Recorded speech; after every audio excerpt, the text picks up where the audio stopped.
भाजपाई खोजकर्ताओं ने नए अध्यक्ष और महानगर अध्यक्षों की तलाश का काम तेज कर दिया है। हाईकमान की ओर से बरेली बहेड़ी सांगठनिक जिले के पर्यवेक्षक के रूप में प्रदेश उपाध्यक्ष एवं नोएडा विधायक पंकज सिंह ने बुधवार को बरेली पहुंचकर जिलाध्यक्ष पद की दौड़ में शामिल नेताओं का गोपनीय इनपुट जुटाया।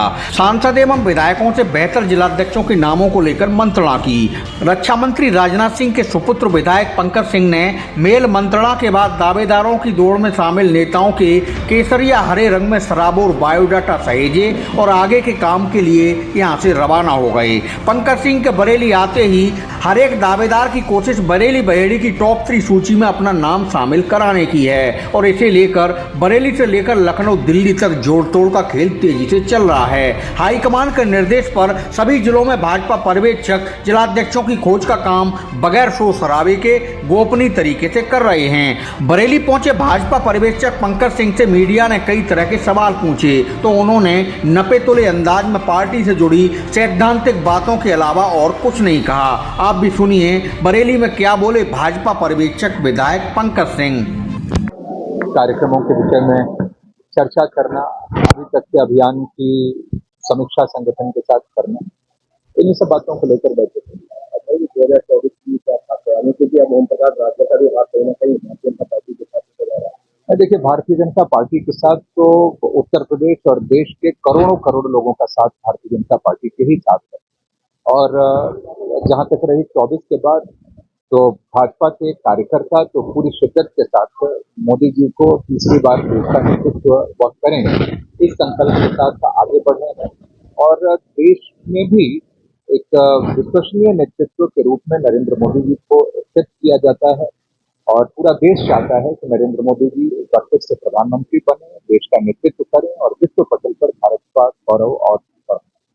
अब देखिए, वो हिंसा तो वहां की सरकार के ही द्वारा प्रायोजित वो हिंसा एक प्रकार से थी और ये कोई नई बात बंगाल के लिए नहीं थी। जब भी चुनाव हुए हैं तो वहां पर निष्पक्ष चुनाव, वहां की सरकार चाहे वह कम्युनिस्ट रही हो चाहे फिर टीएमसी रही हो, लगातार उन्होंने हिंसा का सहारा लेकर ही सत्ता में बने रहने की काम किया है। खैर, इस पर माननीय न्यायालय, इलेक्शन कमीशन, उन सबकी भी नजर है और आने वाले समय में स्थिति बेहतर होगी। और क्योंकि जनता के मन में भी, बंगाल में भी जनता के मन में अब वह परिवर्तन चाहती है, वह हिंसा जनता देखना नहीं चाहती है और इसीलिए भारतीय जनता पार्टी की संख्या आपने देखा कि विधानसभा में बढ़ी भी। भाजपा तेजी के साथ आगे बढ़ रही है। टीएमसी भी अब ज्यादा दिनों की मेहमान नहीं है, जल्दी ही टीएमसी भी बंगाल से समाप्त होगी।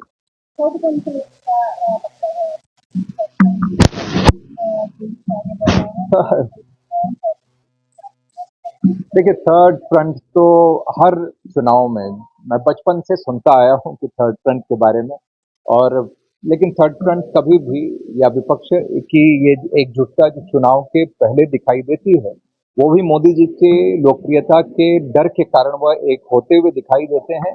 लेकिन एक बार फिर से सिर्फ और सिर्फ वह अपने स्वार्थ के कारण चुनाव आते आते अलग हो जाते हैं।